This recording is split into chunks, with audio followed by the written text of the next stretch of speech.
Agar bu videoni so'nggi qo'ng'iroq o'tgandan keyin ko'rayotgan bo'lsang, seni tabriklayman. Bu video aynan seni topib keldim. Tabriklayman azizim, sen katta hayotga qadam qo'yding.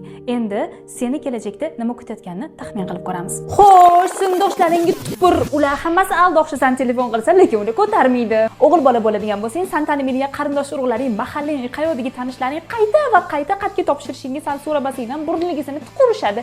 Eng qizig'i bir tillik foydasi yo'q. Zato dalda bo'lib turishadi. Agar qiz bola bo'ladigan bo'lsang, nastar Внимание! Nima? O'qimoqchi edim. Cho, серьезно? San orzularing hech kimni qiziqtirmaydi. O'zingdan boshqa, albatta. Men bestga kiraman, men tattuga kiraman. Qaysi birini kontrakt arzon, uyingga yaqin bo'lsa, o'shanga kirasan. Men super kontrakt. Adin stomatologmi? Endi asosiy spiskaga o'taman. Uy ko'tarish, mashina olish, kontrakt to'lash, sarpa yig'ish, ovqat pishirish o'rganish, kreditlari to'lash, hijobga kirib yechish, gapirbarim. Bularni hammasiga necha yil vaqtim bor?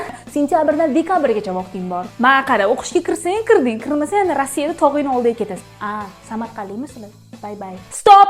Agar videoda eshitganlaringdek emas, o'zing bolalikda orzu qilgan hayotni qurmoqchi bo'lsang, bugundan boshlab hayoting haqidagi mas'uliyatni hammasini o'zing yelkangga olishingga to'g'ri keladi. Bilaman, juda ham qiyin bo'ladi, lekin ishon, bu shunga 100% arziydi.